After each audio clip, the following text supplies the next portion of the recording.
ఆ ధైర్యం ఉంది కాబట్టి ఏదైనా రాసుకోవచ్చు అన్నట్టు. ఎస్ 100% అండి.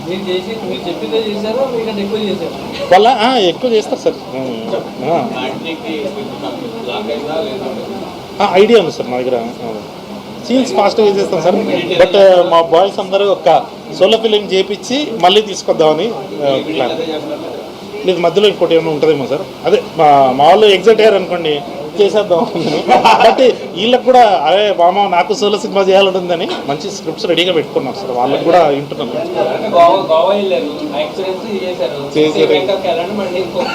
ఏంటి సంగీతం ఏం చెప్పారు, ఎక్కడికి వెళ్తా వేస్ట్ సార్. రూమ్ లో కూర్చోబెడతాడు నన్ను, సంగీతం ఎదురు కూర్చుంటా ఆడొక్కడే ఎంజాయ్ చేస్తాడు అంత ఇంత మా బ్యాచ్ లో.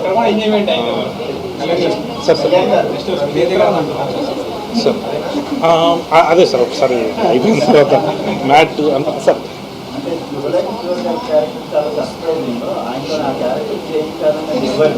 అది నాదే సార్. అదే కేజీఎఫ్లో ఎప్పుడైనా ఎలివేషన్ వచ్చినప్పుడు ఆయన వాయిస్ పెడుతుంటారు.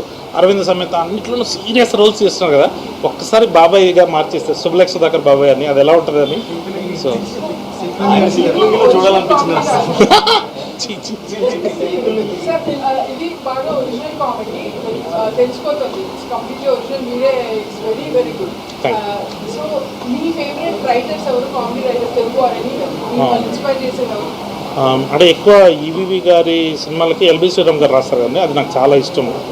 తర్వాత క్రేజీ మోహన్ అని మన తమిళ్లో ఉంటారండి, ఆయనది చాలా మంచిగా అనిపిస్తుంది. పంచతంత్రము అట్లాంటి సినిమాలు చేశారనమాట ఆయన. తర్వాత మలయాళంలో శ్రీనివాసన్ గారు ఉంటారు. సో వీళ్ళు మై ఫేవరెట్. అంటే తెలుగులో అరదీప్. Yes definitely sir. అంటే చాలా 5 మంది ఫ్రెండ్స్ వేరే ప్లేస్కి వెళ్తారు, ఒక ఇంపార్టెంట్ క్యారెక్టర్ అమ్మాయి వస్తుంది. సో కొంచెం సిమిలారిటీస్ అనిపిస్తాయి సార్. బట్ మన హ్యూమర్ వేరు, వాళ్ళ హ్యూమర్ వేరు సార్. కొంచెం అలాంటి ఐడియా. క్రేజీ మోహన్ గారు చాలా ఇష్టం. అది అవును సార్. అది ఫస్ట్ ప్రాబ్లం పెట్టేసుకున్నాం సార్. ఈ ప్రాబ్లంలోకి ఒక డాన్ కావాల్సి వచ్చింది, ఒక పోలీస్ కావాల్సి వచ్చింది. పోలీస్కి ఎందుకో క్షణం సినిమాలో చూసినప్పుడు నాకు ఆయన చాలా ఇష్టం. మళ్ళీ సత్యనారాయణ సీరియస్గా పొలిమేర లాంటి సినిమాలు చేస్తున్నారు కదా, మళ్ళీ ఒక్కసారి ఆయన కామెడీ టచ్ ఇస్తే ఎలా ఉంటుంది అని చెప్పేసి ఆయన తీసుకురావడం జరిగింది sir. Sir yes sir 30 minutes.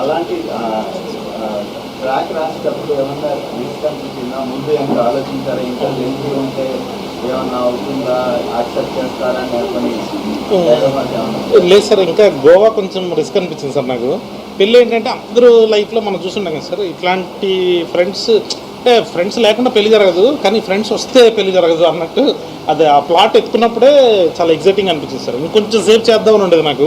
But time restrictions వల్ల 45 minutes కన్నా గోవాకి వెళ్దాం, ఒక 15 minutes ఎస్టాబ్లిష్ చేసి సెకండ్ హాఫ్ ప్రాబ్లంలోకి ఎక్స్ప్లోర్ చేద్దాం.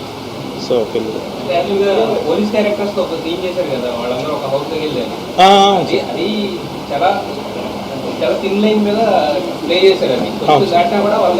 అవును సార్. అవును సార్. అదే సార్. అంటే అప్పుడు లేడీస్ హాస్టల్ కూడా అదే ఉండే సార్ టెన్షన్. బట్ అలాంటి ఒక ఎపిసోడ్ ఆర్గానిక్గా వచ్చింది సార్. అది అంటే వీళ్ళు ఒక అమ్మాయిని ఎత్తుకలి, ఒక మిస్టేక్ జరగాలి అంటే వాడు ఇచ్చే అడ్రస్ వల్ల ఏదో సంథింగ్ అలాంటిది. సో అది జరిగేసరికి కొంచెం ఎగ్జైటింగ్ అనిపిస్తుంది సార్.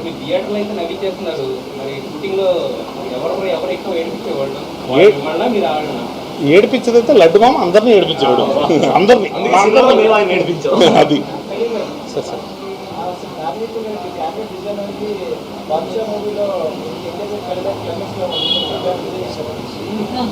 అవునా? లేదు సార్. అంటే యాక్చువల్లీ ఫస్ట్ పార్ట్లో వీళ్ళు అంటే ఎగ్జామ్ ముందు రోజు రాత్రి క్రికెట్ ఆడుకుంటూ సంగీతం ఉంటాడు.